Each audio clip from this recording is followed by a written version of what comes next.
The Wednesday week is sponsored by the Riverside Cafe, new outside bar now open on match days.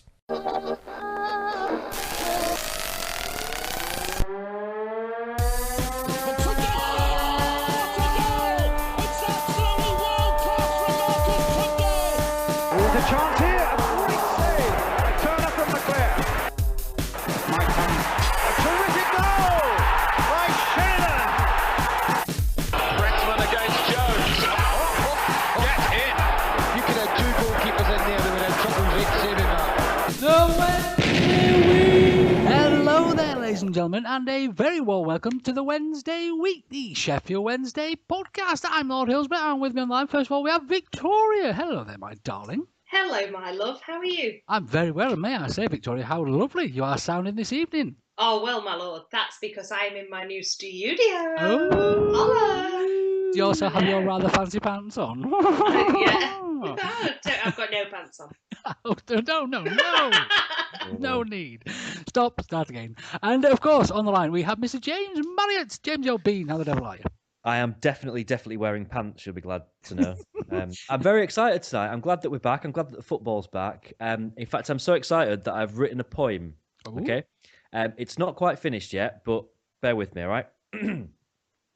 There once was a guy called Lord H.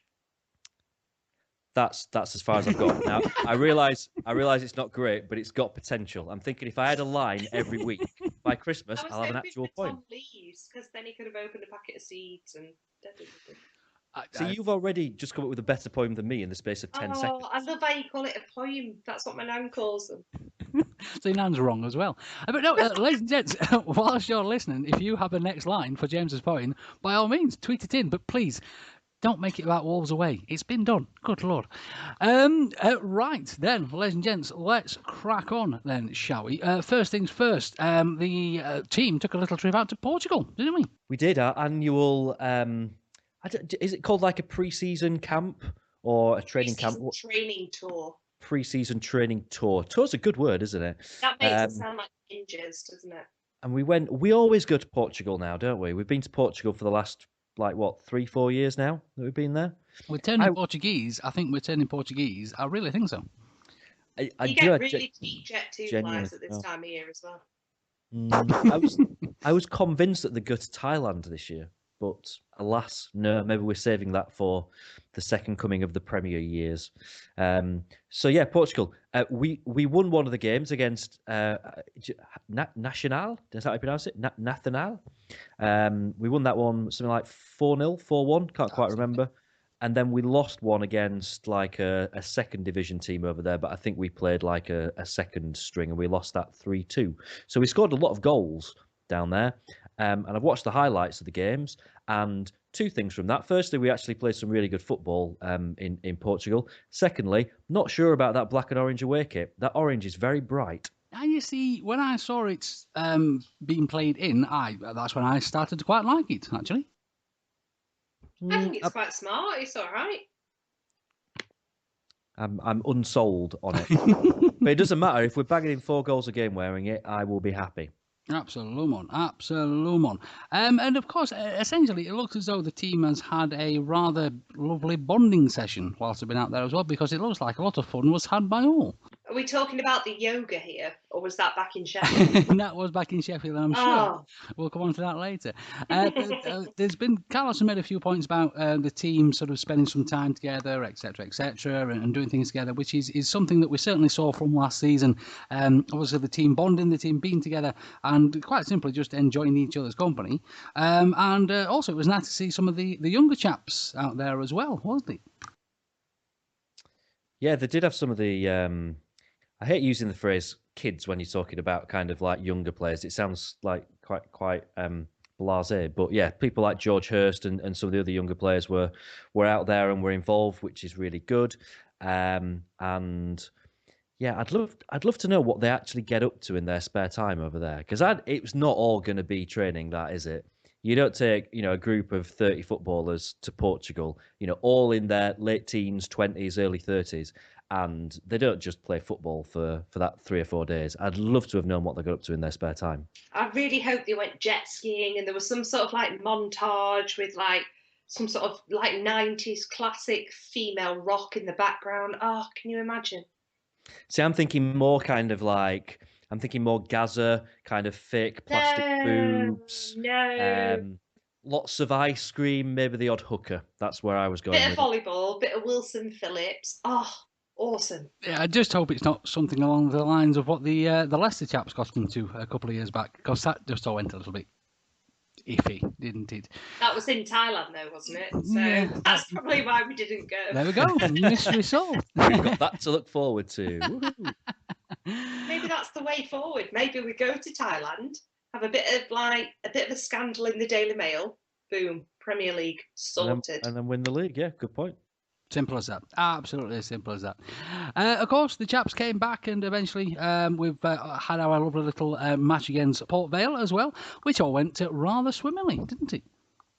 It did indeed. I think I was the only one of us three tonight that went to that. And we were blooming brilliant. Absolutely brilliant. I mean, we embarrassed them, which, let's not be cocky, but we kind of expected we would beat them, but not to that sort of standard. Like, we absolutely ran them off the park. But I must admit, the three from the Watford feeder team, Jesus Christ, they were brilliant. So Poodle looks 10 times the player that he did last season. Absolutely 10 times the player. But obviously, Abdi and what's his face again? Fessy. that chap. Yeah. They were brilliant together. But it did, for the first 10, 15 minutes, I don't think I'm being harsh by saying this, but I did feel like Abdi's whole game plan was pass it to Fessy, which is probably something that, you know, he'd probably not trained with the team before or properly. And his main thing was, I know he'll score, I'll pass it to him. And eventually, like, he came on like leaps and bounds as the game went on. But there has to be a shout out. There's quite a few players this season that have really, really bulked up as well. So João especially held off quite a few guys in a position that last year he would have gone flat on his face. And he was so strong in that game. He really, really held his own. As well as Poodle. I think Poodle's put a lot of weight on in a very, very good way. Thank you, Daniel. But they all look like they've really, really toned up as well. So that was really nice to see. It was a great game by all. But aside from the Watford three, there has to be a shout out to Bannon and Tom Lees as well, because they were brilliant. So essentially, all our best players played really, really well. Yeah, pretty much. Yeah, I mean, Westwood didn't have anything to do, but other than that, yeah, brilliant. Now, of course, we can't have discussion about our best players and the name pronunciation of those players without our European correspondent. Ladies and gents, we've had a little knock on the door. Hello, Mr. Chucking Dan Fudge. Is this Dan Fudge reducing it to Noel's house party once again? Pretty much, yeah. Yeah, standard, isn't it? Standard. It's because I'm a night owl. Oh, Mr. Fudge. people are going to start singing that the streets. That's going to haunt me. Yeah. And of course, younger listeners have not got a clue what we're talking about. And probably, to be fair, a lot of the older ones as well. So, Fudge, nice to have you back, albeit, of course, as always, late again, but we expect it. Well, I mean, Fudge, I'm in the South. I'm in the South where apparently being 5 minutes late isn't a thing. They just turn up to work when they want. I'm not talking about it in particular, but if one of my staff's listening to this, then I'm on about you. So, I mean, looking at the pre-season games and how the team's formed, and quite simple, what a lovely time we've had. I mean, I'm really, really, really, really wet my pants excited about this season coming up, because the football is looking properly sexy, isn't it? No, I've got to disagree with you, because when we have a good pre-season, we're always crap for the first few weeks of the season. And when we have a rubbish pre-season, we actually do all right. So, I'm convinced that we're going to be rubbish. We're going to lose about the first 3 or 4 games. Let's all give up now. Yeah, it's probably not worth turning up to the Villa game or a couple of games after that, because we're not going to win them. Yeah, but we were cohesing this time last season, weren't we? Look, no, it is. In all seriousness, it does.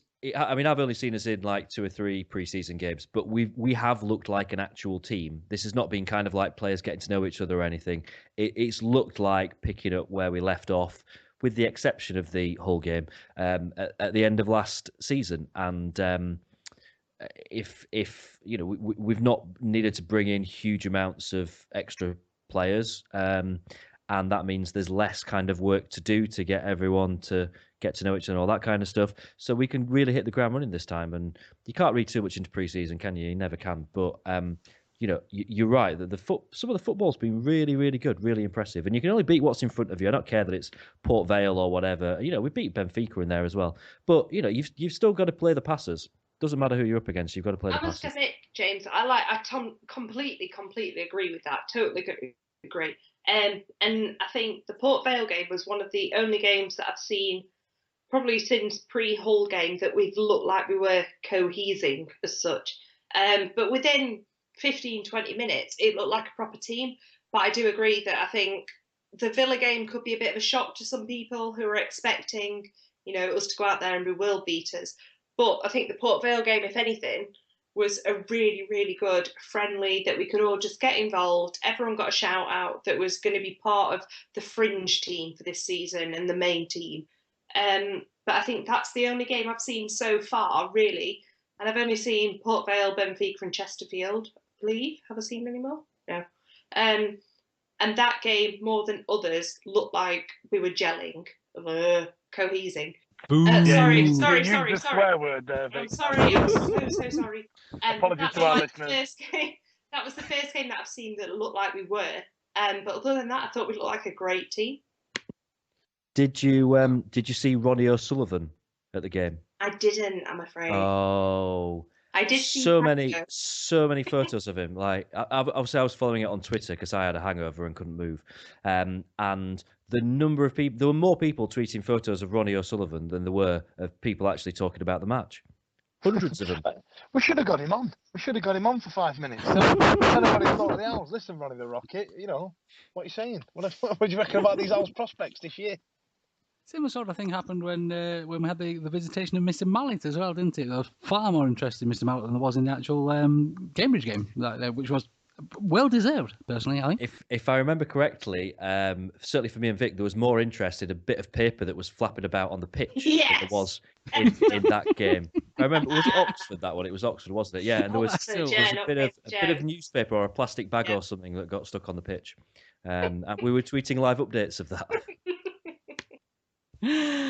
But no, I mean, all in all, it looks lovely. It really, really does. And of course, obviously, the Wednesday fans have been rather patient when it comes to, well, some Wednesday fans have been rather patient when it comes to, obviously, company not included.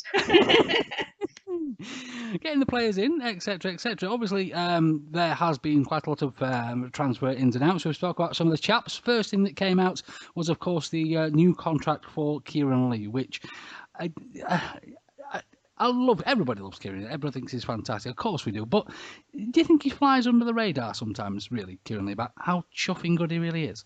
Probably. And that's probably a good thing. I think that a Premier League team would have come and snapped him up if he had a higher profile than he is. And I was I'm thinking back to the Benfica game when I was sat next to Eddie, and I just turned to him at one point and just went, "Do you know what? Kieran Lee has." Back to the days when we first came up from the Championship. He joined us in the summer when we were promoted from League One to the Championship. And he's been consistently better game by game ever since then. Like, he's just improved and improved and improved and improved. Even from the days when we were in the Championship and we were a bit rubbish, Kieran Lee has been a standout player. And I think in that regard, he's arguably he's the only one, other than Liam Palmer, who was kind of out on loan and stuff, is the only one that survived from those very early days back in the Championship and, has made that place his own. And you can't give him any bigger compliment to the fact that we've got this debate going around at the moment about who we're going to play in midfield now that Abdi's come in. And I've not seen anyone that suggested that Kieran Lee shouldn't be the first name on the team sheet. It's how everything fits around him. And there's no bigger compliment than that. For me, with Kieran Lee, it makes sitting on the grandstand worth it. Do you know what I mean? Because you can no higher compliment than that. you can actually see the way he moves when you're on that cold, shafty, bloody grey area that we built back in the late 90s. You can actually see the yardage and how hard Kieran Lee works, and it's impressive to watch. And I agree with James entirely. He's one of the most consistent performers, and we've had people coming in, and he's still there, got a shirt. And he's played for us since we were toilet in the Championship. And, You know, I think he's bloody brilliant. I think I'm a bit gay for him. Hang on, wait. I think you're copying his hair, Fudge. I think I'll put it in. I think by the end of the season, you're going to have full-on Kieran Lee going on. Well, I'll tell you what it is. I think I spent most of the early 2000s trying to grow my hair like the guy from the I Like the Way You Move video by the Body Rockers. And then realised that my hair didn't swoosh like that. And I've pretty much ended up with a lot of Kieran Lee over the years, to be fair. So I might try something else. Dear. Again, younger listeners, I apologise. Right, so next, and of course, Mr. Abdi has joined the Wednesdays from our feeder team Watford, and the rumours were popping about for ages. We all knew it was happening. Clearly, there was something going on behind the scenes, and because of the amount of time it took, I must admit, I had a bit of a brown trousers moment, thinking, is it just rubbish? But then the announcement came, and this is a chuffing, belting signing, isn't it? It really is. And the Watford fans, the mark of how good this chap is the Watford fans are gutted that he's gone, aren't they?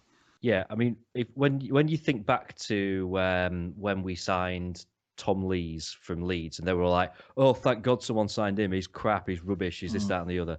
And it happens with most players that you sign, isn't it? Is that you get their fans kind of saying, "Oh, well, I'm glad someone's taken him off our hands. He's rubbish." You know, Bannon was absolutely slated by all the fans of the clubs that he'd played for the last 5 years.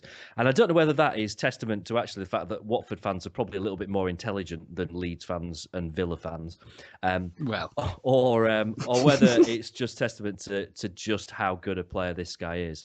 And I've heard a lot of people say just in the 45 minutes that he played or whatever it was against Port Vale that you could see that he's a really intelligent footballer. Watford fans clearly loved him, and they loved him for a reason. And I cannot wait to see this guy really show us what he can do. Cannot wait. Carlos is going to have some headaches in the middle there, but he's a fantastic headache to have, isn't he? I think we might see a bit of a different Wednesday squad, but the good thing about Carlos is he's not scared to make those changes, is he? He will quite happily sit Abdi, Kieran Lee, whoever he wants to on the bench and say, listen, old Bean, I'm sure Carlos clearly uses that turn of phrase, wait your turn. I've got a plan for this game, and if you don't fit in it, then I'm sorry, but you're on the bench. Keep your meats on the bench. That's what I would say. Something like that. I think I'm going to come on to something else in a minute, but the quote that I loved from Carlos last night was, Abdi is like the glove to our hand. Oh. Is that a euphemism? Yeah, I thought the same. Amazing. He is the glove to our hand, Sheffield Wednesday fans. Oh, he is the squeaky bum cream to my chafing parts. Of course, on the. And one of the reasons that this may have been waiting a little bit because it was essentially a double signing released on that day. Because Mr. Padil, Mr. Poodle, Mr. whatever the chuffing hell his name is, has now joined us permanently from Watford as well, hasn't he? Now, of course, we're all incredibly happy about this sign as well. But do we think that we might see another bit of competition coming for Mr. Poodle? Because pre-season, Palmer's been playing in left-back position as well, aren't we? Do we think we still might be a little bit short back there? I think we need someone as backup, definitely. But I don't know if Palmer's the right person. Although pre-season, he's been brilliant. He really, really has. But I would like to see Palmer loaned out a bit lower down in the league and get him up to fully where he needs to be and then bring him back. Because I don't want to lose him at all, but I also don't want to play him out of his depth. And I think that could well happen. Isn't it weird how Liam Palmer drops in and drops out of contention? There's weeks for me where it'll go 5-6 weeks where you go, oh, have we still got him? I mean, really, is he still the quality that we should be looking after? Yeah, when you're crap end of the Championship, let's give a crack at a whip. You know, he's a local lad and whatnot. But then every now and again, he'll have a spate of games where he's absolutely bloody brilliant. We go, that's the Liam Palmer we know. He's bloody brilliant. This kid, I'm right glad we've got him. He's good, isn't he? And and it makes you think, well, is he good or is he pants? I mean, for me, I think he divides opinion a lot. I mean, when Liam Palmer's had a terrible game, some of the abuse he gets on Twitter is obscene. But then when he has a good game, some of the hyperbole he gets is, well, completely unwarranted. Do you know what I mean? So I can't make my mind up about him, but I think I agree with Vic in the fact that, yeah, we should have a backup to Daniel Pudel, who, you know, can't look any more Eastern European with that haircut if he tried. Somebody on Twitter just the other day. You've got Kieran Lee's hair. We've just discussed it. You can't judge anyone else. The only reason I've got Kieran Lee's hair is because I'm struggling to get out the 90s. You know what I mean? Aren't we all? Brilliant to have Mr. Baddiel back at the club as well. Right, other transfer news that's been whipping about. There has been talks of bids for Mr. Tom Lees from various clubs in and out. They're reported to be at around about £5 million. And it looks as though Mr. Chancellor has told them all to go and get chuffed, which, again, fantastic news, because I honestly do think that Mr. Tom Lees is going to be our centre-back for the next 5 years. I just hope that somebody comes in there to sort of solidify a partnership with him. This is the one thing I think that all Wednesday fans are still looking out for, is a centre-back, isn't it? I do think with Tom Lees, I think you could easily say, oh, he's worth 10 million, 15 million or whatever, but I genuinely think for us, there's no price on him. We need to build our team around him. There's no other option, really. He is so solid at the back, and he's not that old, and he's got a lot of experience already. And I think what he brings to us is worth 15, 10, 20 million. But obviously, if someone came in with 15 million, we go, oh, yeah, brilliant. But I don't think we need to think like that. Would we though? I'd hope not. I'd hope not. But I really think that we need to look at him. We need to put finances completely aside for him, wages, signing fees, whatever, and just think about the future of the football club. What we need is another Tom Lees, isn't it? That's what we need. We could clone him. I need another James Marriott.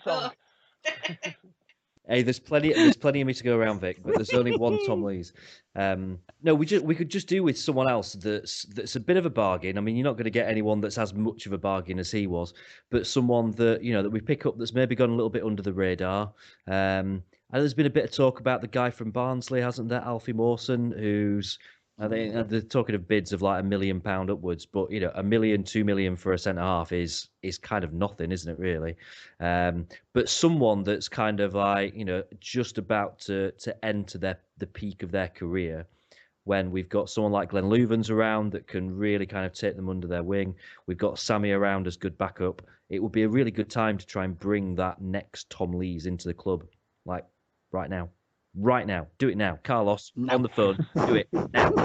We've seen obviously Hutch moving back in centre back, which by all accounts he's played wonderfully, wonderfully well, and I believe that is his essentially his natural position. That's where he played for Chelsea for such a long time. I've also got to say, against Port Vale, Semi did a brilliant job at centre back. See, that's really the thing. Hutch, he would be a cracking centre back, but A, is that where he wants to play, do you think? And B, obviously there is the Hutch issues, the injury issues, which hopefully have been sorted out, and of the disciplinary, not really disciplinary issues, but he is known for a bit of a chop every now and again, isn't he?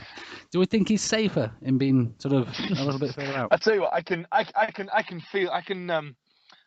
empathise with Hutch, because as I've got older myself, you get moved down the pitch. When you first start playing Sunday League football, you're 17, you're quicker than all the fat old lads playing centre-back, and you run and score a few goals. As you get older, you get dropped back, and then when you're into your 30s, you're centre-back. And then you're one of those fat old lads at the back. I am one of those fat old lads at the back, thinking 17-year-olds now. So what my manager has done this year is put me to defensive midfield, and I quote, because you keep kicking everybody, and we don't want you as a last line of defence. So I've now got to a point where people are running at me, and I just have to kick them. Now, with Hutchinson's advancing deterioration of his glass body, I'm assuming that might be what they're thinking by sticking him in the DMC role, by just going, do you know what? Go and have a flail around, go and have a kick, go and do what you do. But we've got somebody behind you as well, because you're not kicking somebody in the penalty area and maybe giving away. Do you know what I mean? That's the only thing I can think what it is. We've got Mello back now as well to do that. that's what essentially he was brought into the club for. And for the bit that we've seen of him, he's done it quite well. He's actually very good at it, yeah. How the hell do you fit Mello into this team though, as it is now? Who do you drop to bring Mello in? He hasn't had a shout out though, really. I see, like pre-season at home, there's not really been any sort of sniff of Mello. So a sniff of Mello. I don't think he's going to get a shot this season. I think he will be loaned out. I would tend to agree with that. I suspect we might hang on to him because he's good. He's the only natural defensive midfielder that we've got, so we might hang on to him because whoever we play in that role, it's going to be probably either Hutch if he's not playing centre half, but it's more likely to be Bannon or Abdi, and they're not natural playing in that position, but they can play in that position. So we could do with someone, even if it's just someone we play in the cup games, we might have a different cup team again this year as we did last year. In fact, Carlos himself has even said it's going to be an entirely different team at Cambridge on Tuesday to that plays against Villa on Sunday. There'll not be a single player that keeps their place. So we need a separate cup team. And again, it's brilliant that we can do that now, isn't it? Because essentially our cup team, in inverted bunny rabbit ears, is a lot better than the team that we brought up to the championship in the first place on there when we're looking at players like possibly Mello. But again, it's a wonderful problem to have, isn't it? Carlos has got this problem of who he's going to play, where he's going to play them, when he's going to play them. And we all know that Carlos isn't a particularly defensive manager. I think that's been pretty much worked out by everybody. But again, we also know that if he does need to lock up a game, if he wants to play defensively for the last part of the game, anything at all like that, then Mello's off the bench, he's in, and that's it. The game is locked there with him and Hutch. Let's face it, they're going to get kicked into next year, aren't they? So I know it's wonderful. It's a massively fantastic headache to have. Now, of course, there has been the Mugan incident as well, where he has been told that he can leave the club now, can't he? Which, looking back at the sort of pre-season podcasts for last year, how excited were we that McGugan had signed as a Wednesday player? And we were the future of the club and this and all that. And don't get me wrong, even at the beginning of the season, that first match where he cleared one off the line and he ran up the side of the pitch and then put it in against Bristol. And is it just... What is this thing with McGugan? Because we saw it when he came to us from Watford. The Watford fans, again, another jumping one from over there,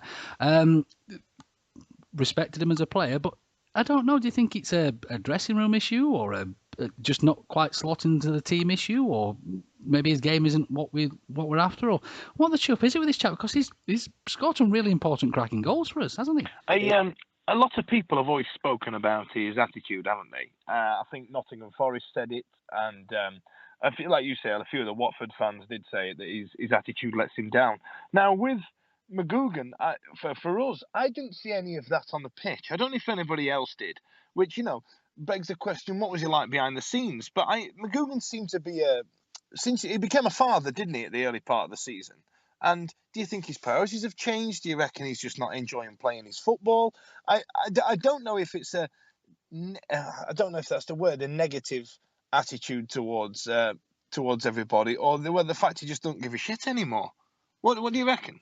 I think it's because it's his hair, basically. He had when he was on loan with us, he had a really good haircut. He had a really good haircut, and he signed for us, and he kept that haircut, and he did well for the first 3 or 4 games, and then he shaved the whole lot off, and he's not been the same since.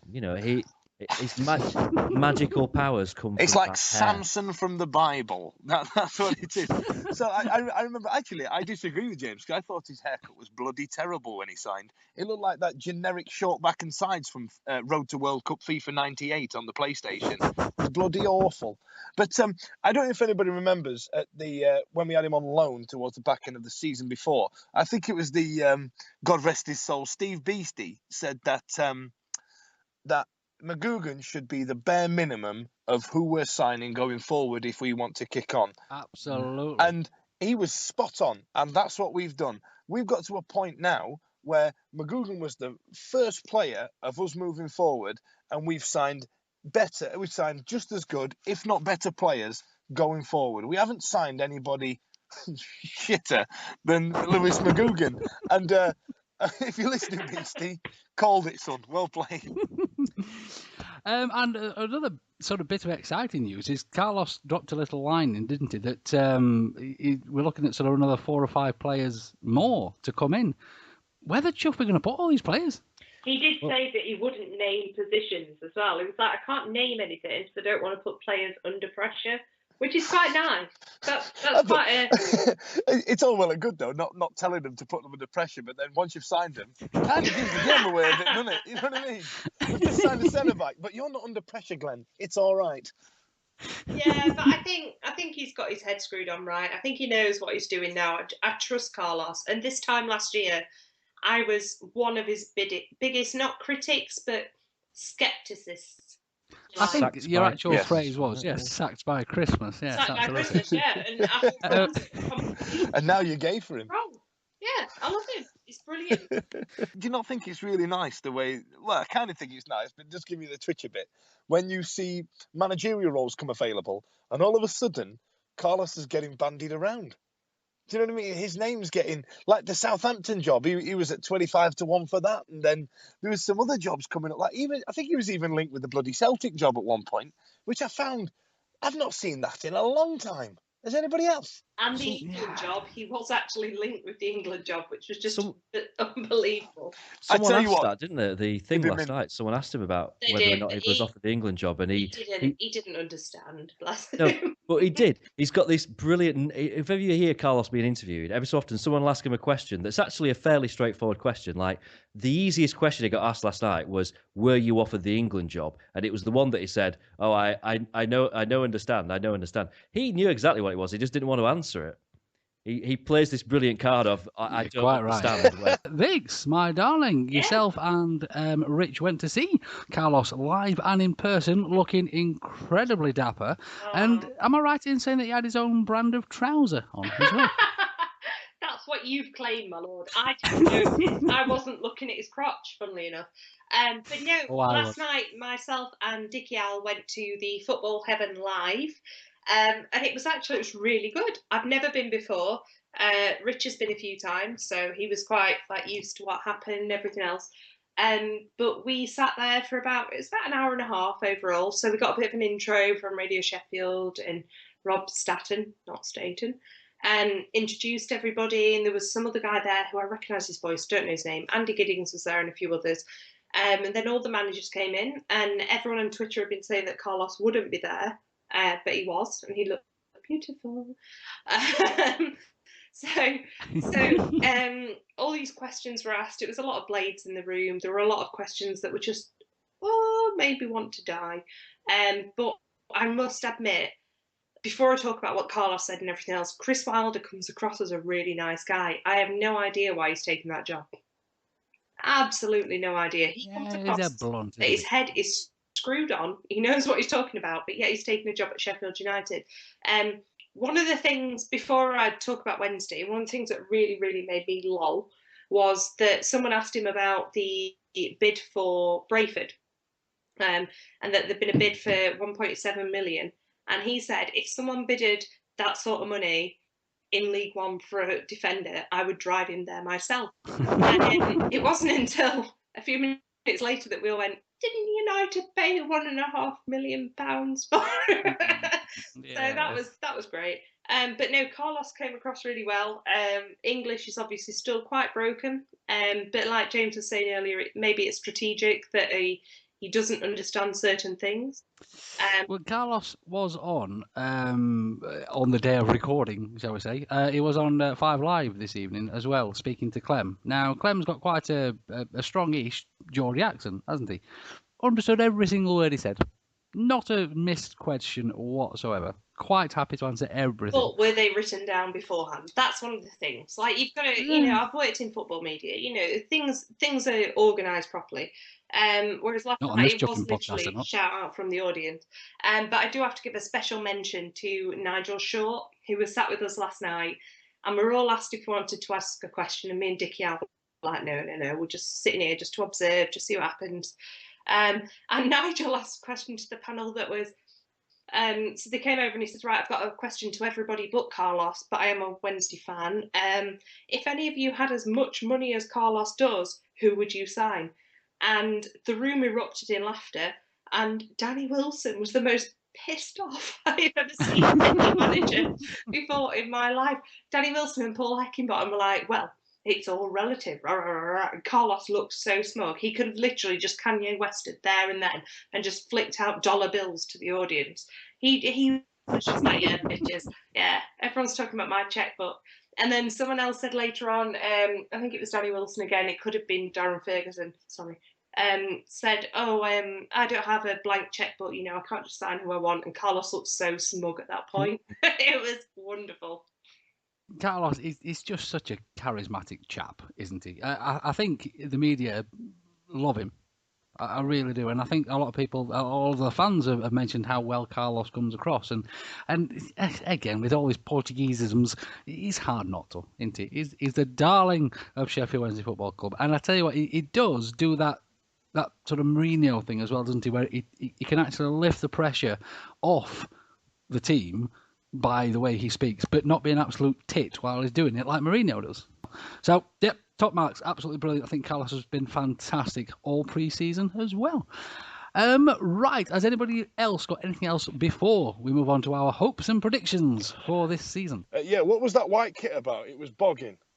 Well, that white kit's staying about for a while, Bobby. Looks like that bogging kit's... Bogging? No, the one they threw together. For that is bogging. That was... all the time. James, you are bogging.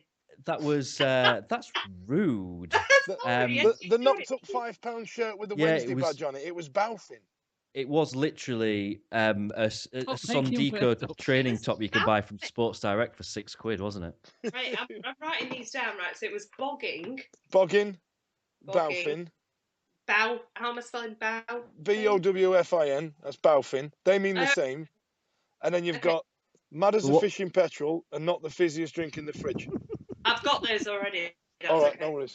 Stay posted. Is this what happens to someone when they move down south? No. This is something that I'm trying to bring down into the south.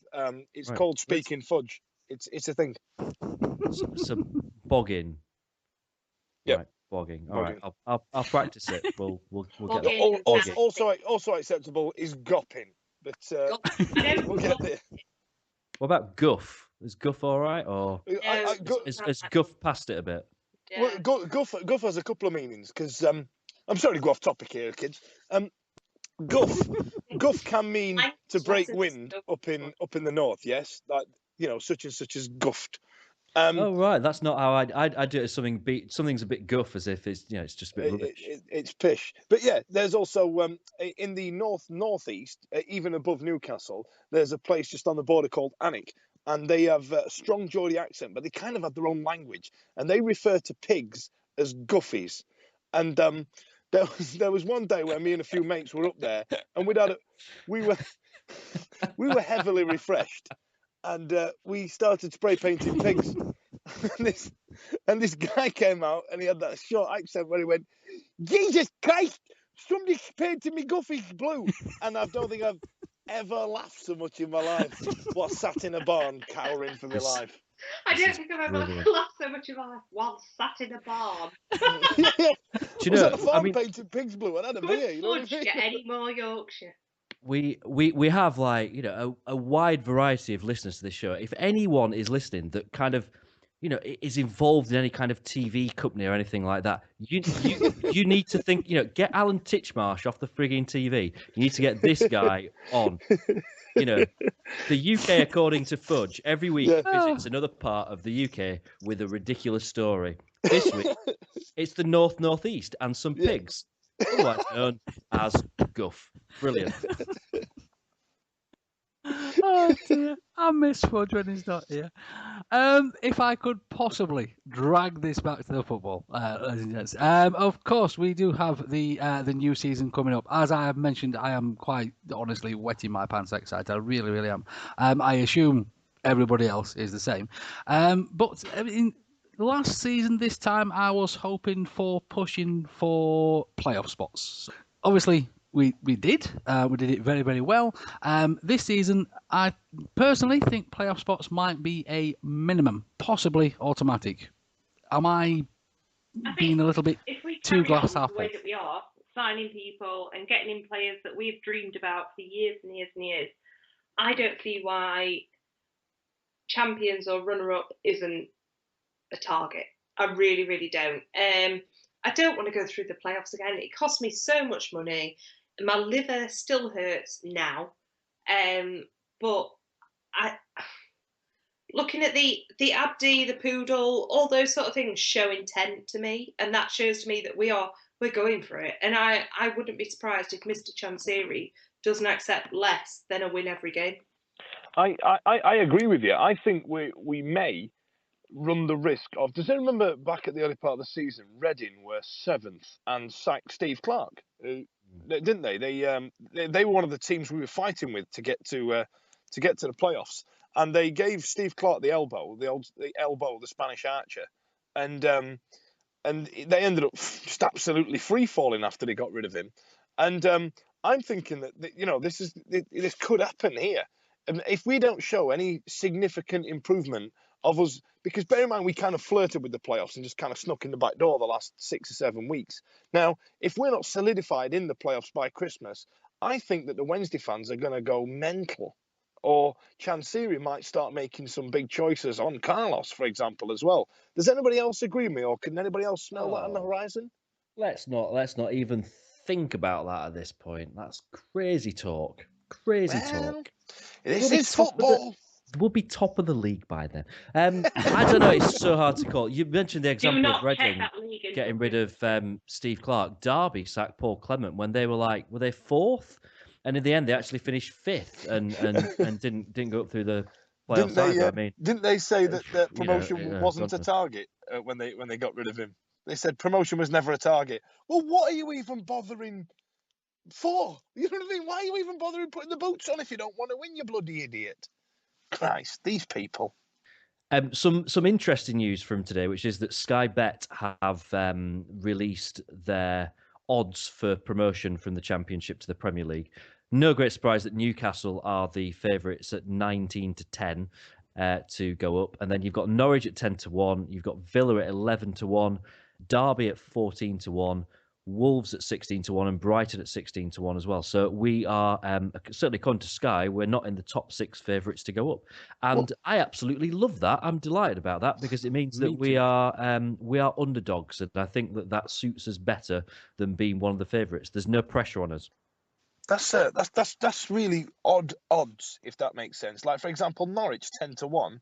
I'm putting a bet on that right now. Is that just to get promoted or to win the league? Yeah, sorry, it's outright winner. All right. Well, still 19-10 for Newcastle ain't crap. You know what I mean? To be fair, that's not. As part of a double or a treble, that wouldn't be bad. So now, we've heard a lot from Newcastle has sold 39,000 season tickets this year as well. They've got nothing else to do up there apart from drink and watch football and look at painted pigs. That's it. There's literally bugger all else to do. But no, I mean, from a Wednesday point of view, I would be incredibly shocked if we're not there or thereabouts this season. Would I be calling for Carlos's head? No, of course I bloody wouldn't. I think Carlos has done absolute magically wonderful wonders for this club, not just on the pitch, but sort of off it and with the fans as well. He clearly wants the fans to be involved, and he does make it a family club, if you like, on there, and chuffing fair play to him for it as well. Right, so of course we did pop some little questions out to Twitter as well, didn't we, James? Oh, I love this bit. This is always entertaining. Yeah, we have. Do you want me to run through them? If we do sort of one each rather than everybody offering an answer for every single question, otherwise we'll be here all jumping night.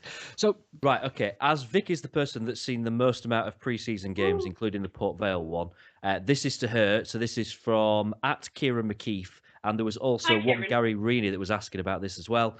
Semedo, is Semedo good enough to act as cover at centre half this season? Judging on the Port Vale game, where he played 90 whole minutes, yes, I think if he's going to be on the bench and he's going to be there for cover, then yeah, I don't see why not, completely. Obviously, it's only been one game that we've seen him in, but I would be more than comfortable to know that he is there as backup. I would obviously rather have somebody else in, ready, but I think Semedo could do a job. The next, I'm going to take the next question because there's a few people that have mentioned the word wolves and away in their tweets. So, I'm going to take the one from at the Sharpie, who's asked for our thoughts on the recent going on at Wolves.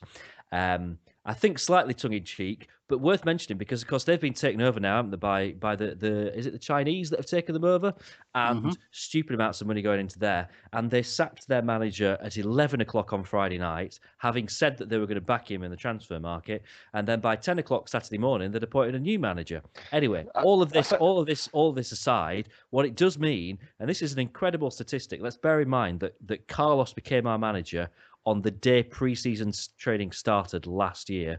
He is now the 6th longest serving manager in the Championship.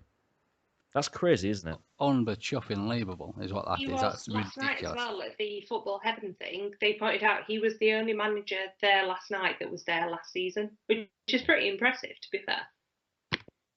Absolutely. And whilst we are sort of looking at that question, can I just mention as well that at the Sharpie did do a wonderful write-up for Owls Alive as well. So please do head over to the Owls Alive website and have a little read of that because it's cracking. Well done, that chap. Right, I'm going to ask this question to Fudge. This is from at Andy McElwin. Why are our fans so impatient when it comes to signings? The abdicate was just ludicrous. The abdicate or the abdicate? The abdicate. I mean, King George's abdicate of the throne was never seen before. I was very impatient about that. So how are our fans so impatient when it comes to signings? Because I think that given the advent of social media, what people can do is essentially just write utter bollocks, and somebody will pick it up, and then this phrase always makes me laugh. Somebody will go, I'm hearing that we're getting this guy. I'm hearing? What, like they've got some earpiece to the club just sat there just Morse coding it out the back door from John who paints the turnstiles. I'm hearing, no bollocks, you've gone into the SWFC hashtag like every bugger else and gone, oh, that'd be mint, that. Yeah, let's see if we can add some fuel to that fire. I don't understand why we just can't wait till we see him in the shirt or holding it up with a pissed off look on the face. I don't understand. Do you know what I mean? If we get him, mint. If we don't, let him move on. I mean, when people are going nuts about Grant Hanley is bloody rubbish. Do you know what I mean? Grant Hanley he's just an everyman. You know what I mean? You know, like in a movie where they need just man who plays man and they always get Jeremy Renner. You know what I mean? Grant Hanley is a midfield version of Jeremy Renner. Sorry, what was the question? Christ only knows. I've kind of forgotten, to be honest. Let's move on, shall we? Let's move on. This one then to Lord Hillsborough, who's not had a question yet. Are you ready for your question, Lord? Fire away, I'll be. This is from our friend over in Sweden, Serge, and he's wondering. Isn't he the hot one? I think he's the one that you've been quite attracted to physically. But he wants to know, and this is quite a fitting question, really. Do we have a dietitian at the club? Because he reckons there's a few players that have come back from their summer off looking a lot more unfit than he expected. And I think he mentions a few. He mentions Hooper, Wallace, and Matthias as players that he thinks he thought were going to look fitter. Oh, and Big Dave as well, he mentions. Yeah, well, I must admit, Big Dave just looks big because he's Big Dave, and otherwise it wouldn't be Big Dave, it'd just be Dave, wouldn't he? But there's a few people mentioned this, actually, hasn't he, about the players coming back, but it's a bit odd because it's all sort of in context, because if you have got a Hooper stood next to a Palmer that's just a generally skinny chap, he does look a bit filled out, shall we say. And let's face it, those little bras they make them wear while they're doing the training, which we've only seen photos of them for the last 3 weeks while they're doing training. The little bras that they have to wear, they're not terribly flattering to the male form, are they? Obviously, we know why they're there to sort of monitor the player's heart rate, etc., etc., etc. But I'm sorry, anybody, I mean, let's face it, Fudge pulls a bra off very, very well. We all know this. But even those little tight-fitty ones, I think he'd struggle with on there. So it's an odd one because, yes, some of the players look a little bit big. But again, when they're running next to George Hurst, who's still essentially a teenage boy. A child. Exactly. They do look a little bit podgy. So I understand what Sergio's saying. Absolutely, I do. But I think it might have been a bit of photographic magic that's caused that particular issue. Let's face it, if we went jogging with Hooper, I'd be puffing and panting after the first 100 yards, wouldn't I? And I'm sure he'd run circles around me, quite literally. I'll tell you what, I was thinking, is that what those little vests are? Are they heart rate monitors or something, are they? I assume so. They're I little must be. I thought they were Miguel Yera skill ball harnesses. Can you imagine this? Can you imagine? That'd be brilliant. Oh, Miguel, you're an absolute superstar. Love it. Any more questions there? You know, we've got absolutely loads of them, and we're not going to have time to get around them all. So apologies to those people who've asked a question and we've not got through it. But I'm just going to pick on one from James over in New York. And I'm going to slightly reduce this down because he's asked us all for our top 6 predictions. But let's just do it as, who do we think the 3 teams are going to be that go up this season? Vic. Newcastle, Sheffield Wednesday, and Brighton. Fudge. Newcastle, Sheffield Wednesday, and Norwich. Lord Hillsborough. Sheffield Wednesday, Derby, Rotherham.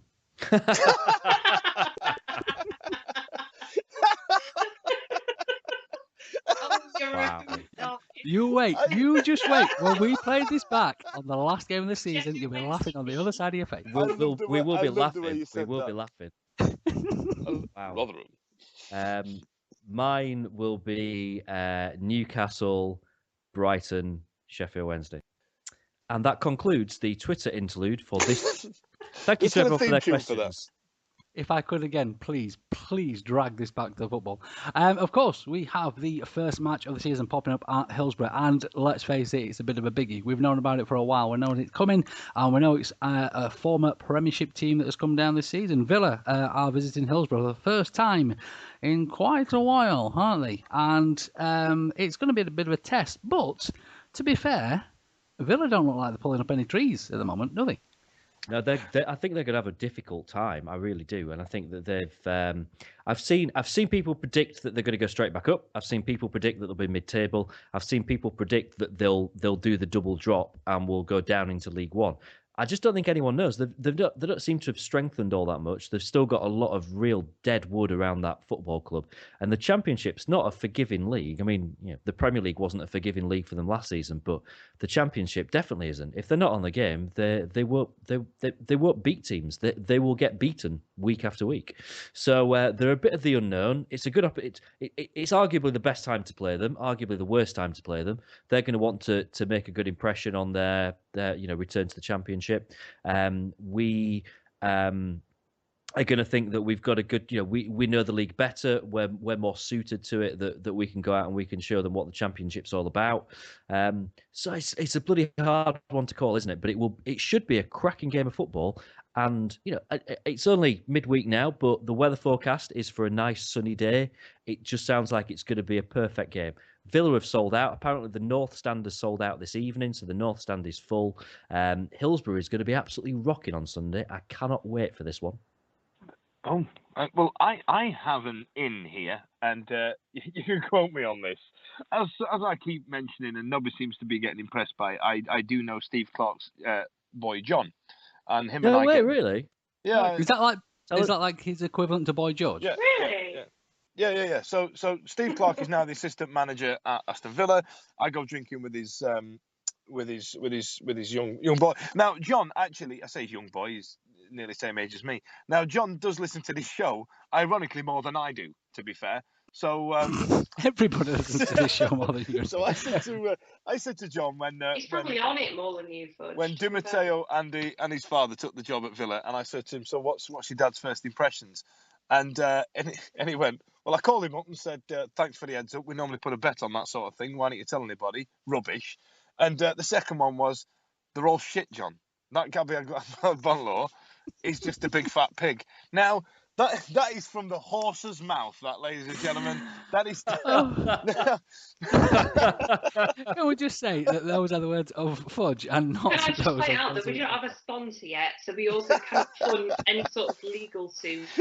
So to be fair, no. that was Daniel Fudge from Now, Southampton. Steve is a lot more encouraged by the performance and they've made 1 or 2 signings and they've brought a couple of guys through that they're happy with. However, John does wax lyrical about who he calls Robbie. Now, Di Matteo apparently is quite the character, and he seems to think that he's going to get the best out of these players.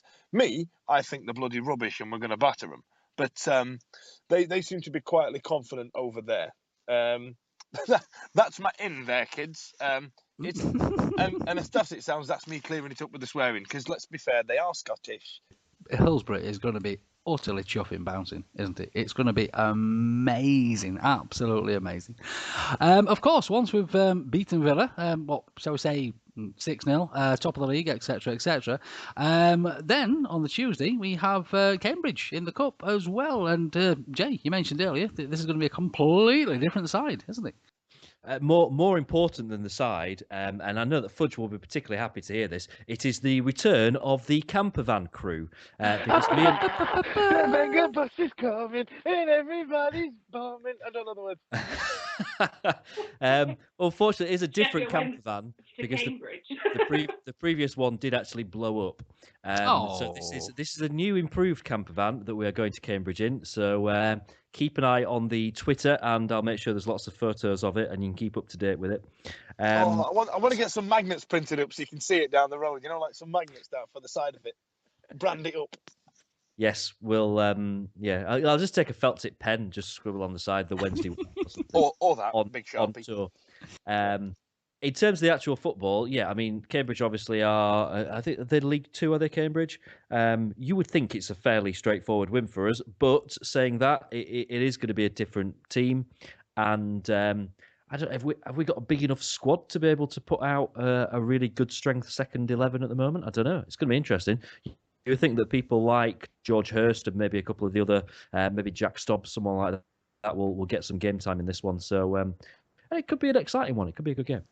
We've got a really bad record against Cambridge because even in the promotion season of 1990-91, I think it was the one place that we lost. I think we lost something like 4-0 at Cambridge under Atkinson, way back when. We've not got a good record there. We'll stuff them though. We need to put it right. Right then, ladies and gents. So that's the previews. Last little bit then. Anybody? Any little bits? I'm afraid I do. I have 4 little bits for tonight. I'll keep them relatively brief because I know we are running over. So my first bit. So there's still people now, right, that are harping on social media about our kit, about it being too blue and it's not the right kind of stripes and all that kind of stuff. People still going on and on about it. But, right, got to mention, 2 teams that have only just released their kits this week. So Leeds and Reading were like way behind us in terms of releasing their kit. And we get some right stick for the fact that ours is quite late. Leeds is just white, boring.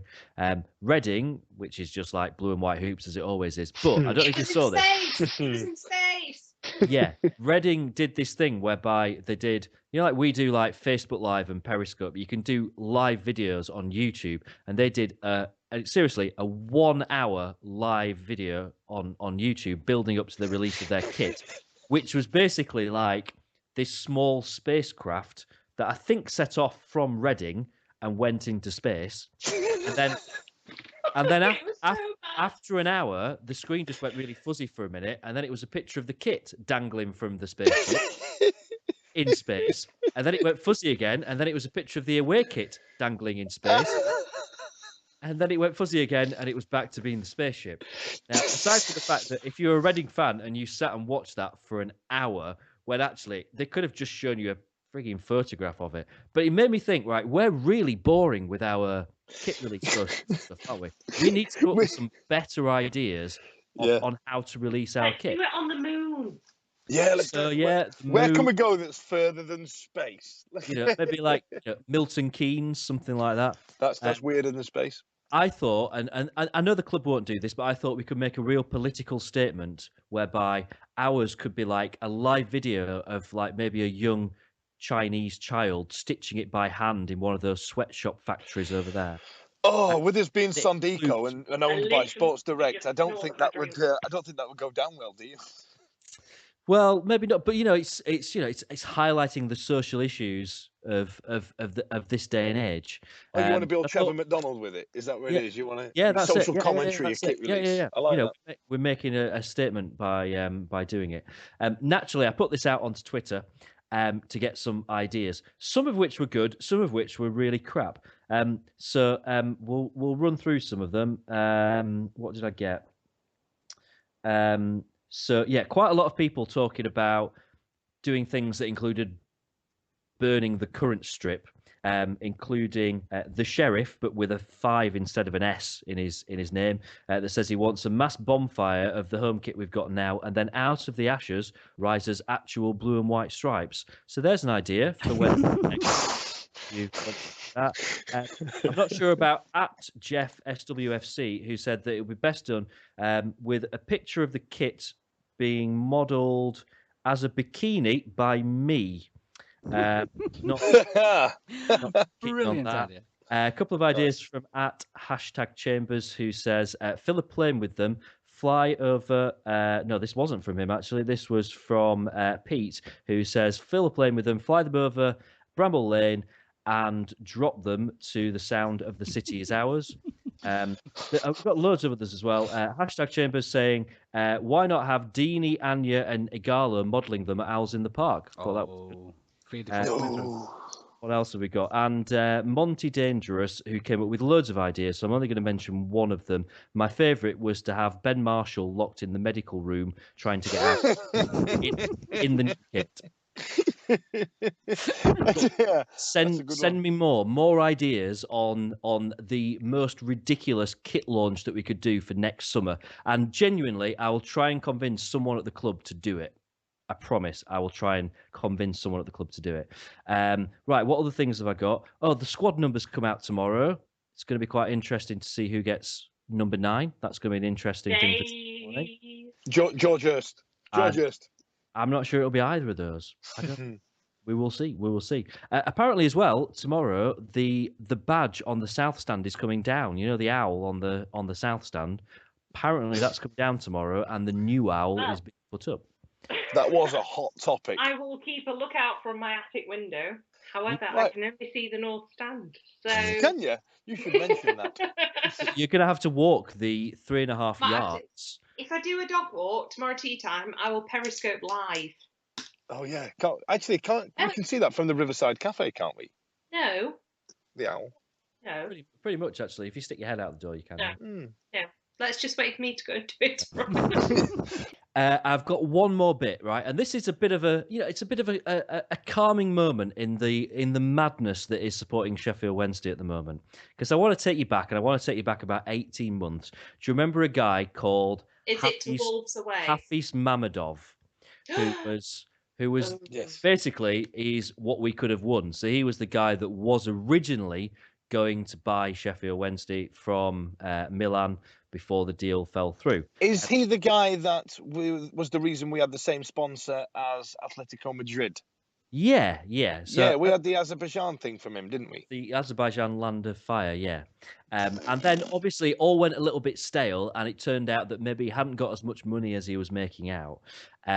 Well, probably people haven't been following this, but the other club that he owned, which is Lens over in France, when he was in talks to buy us, they'd just been promoted to their first division.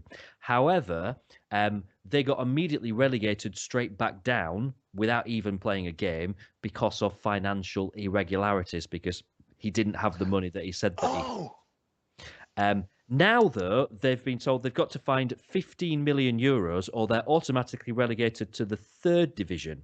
So they're in a real mess. This guy's not done a very good job there at all. But, right, so 2 bits of news for Lawns that's come from the last couple of weeks. The good news is that Atletico Madrid are buying a stake in them, which should sort out their financial problems. The bad news, though, and this is God's honest truth, I'm not making this up. The bad news is they've just signed John Bostock on a 2-year deal. Shut up! Oh my Seriously. He's the guy that was on loan with us in League One that was terrible. And they've just signed Are they signing Tom Saws next week? On a 2-year deal in the last week or so. So yeah, they're my bits. Vic, you have bits as well this week. I do. I have a couple of little bits. My first little bit is to say happy birthday to Ate Nuhu. Everyone went out for his meal and it all looked very civilized. And I do think that is a testament to him, that everybody did go. There were quite a big group of them, a lot of old school players, but quite a few newbies as well. And they tweeted a lovely photo out in Piccolinos, which is very expensive. I only get taken there on like dates or birthdays or whatever. So high five to those guys for taking Ate there. But happy birthday, Ate. I think it's probably come from the changing room, because if Ate knew who walked up to you wearing nothing but a G-string and went, "It's birthday, you come for a birthday meal," you just go, "Yes." I would, yeah. I feel like, yes, that's fine. I will pick you up. You know what I mean? And my other thing was, I just want to put it out there. Our Sheffield Wednesday players now sponsored by barbers, because Fernando Fristieri tweeted a big thank you to Savills Barbers on Division Street for his haircut. And then I think, was it Daniel Poodle? Was it Jack Hunt? Oh no, yes, it was Jack Hunt who tweeted a thank you as well to his barbers. And it's like, are we now having sponsored haircuts? Is that the way Sheffield Wednesday is going? Are we going to see like a Adam Proudlock style coming in, only available at Wigs and Warpaint, or I don't know. Are they doing this because they get the haircut for free?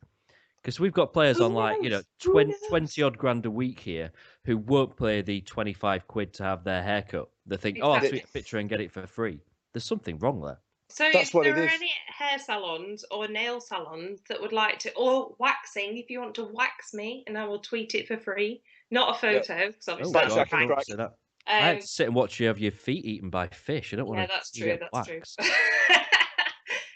But if there's anybody that wants to sponsor my haircut, I'll. Yeah, that's wonderful. Thanks.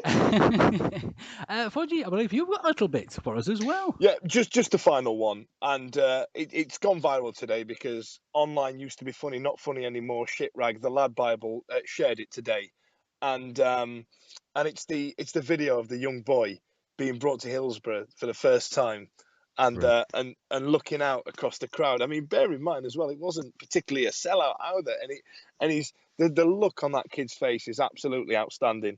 And I think that made my ovaries hurt.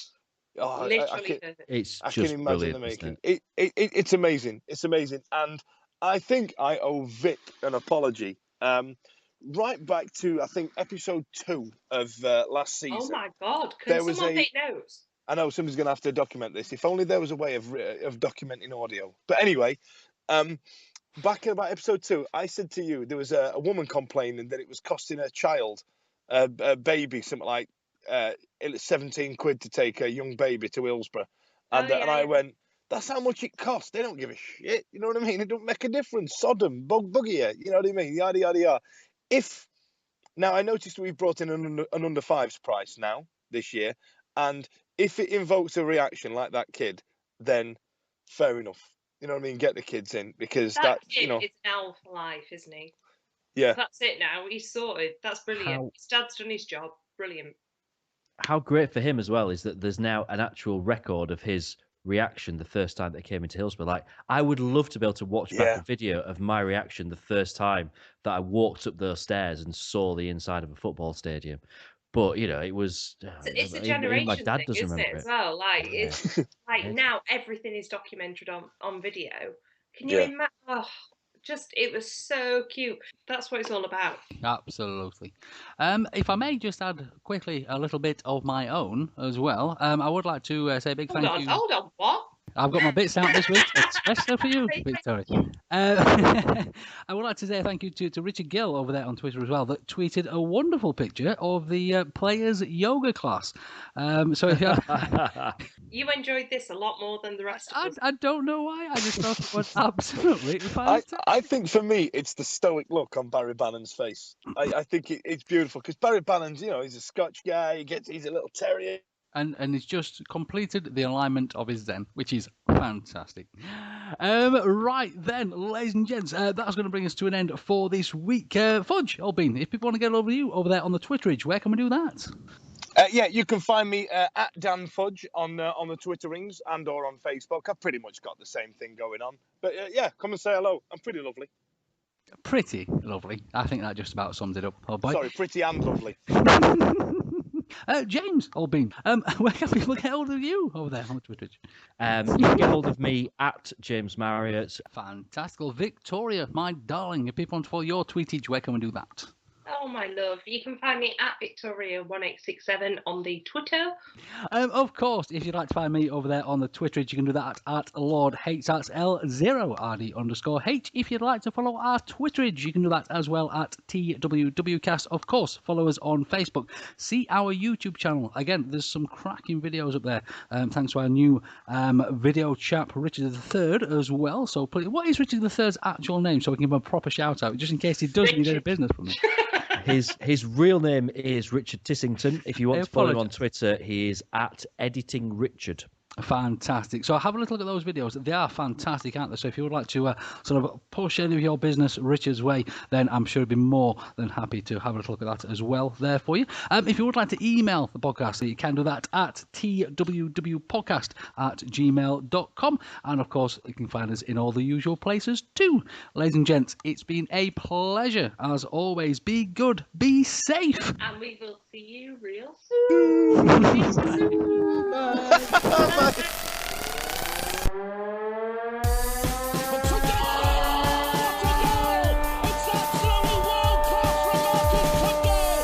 There's a chance here, a great save. Turner from the clear. Mike Cummings. A terrific goal by Sheridan. Brexman against Jones. Get in. You could have two goalkeepers in there that would have trouble saving that.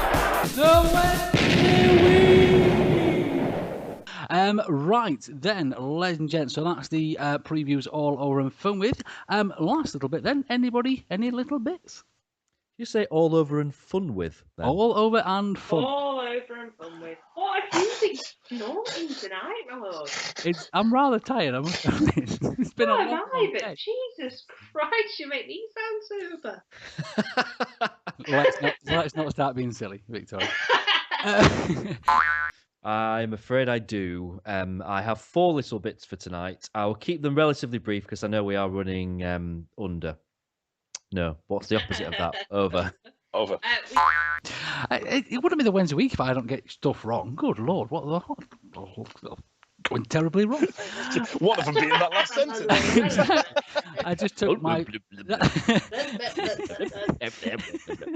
That was me. Could it be that you've got that posh Lord Ilsper? You've now got to the point where we don't understand what you're saying. Be safe. And we will see you real soon. We can do a better ooh than that bit. We're getting ready for the season. For God's sake. Go. Right. And we'll Just see you. you real soon.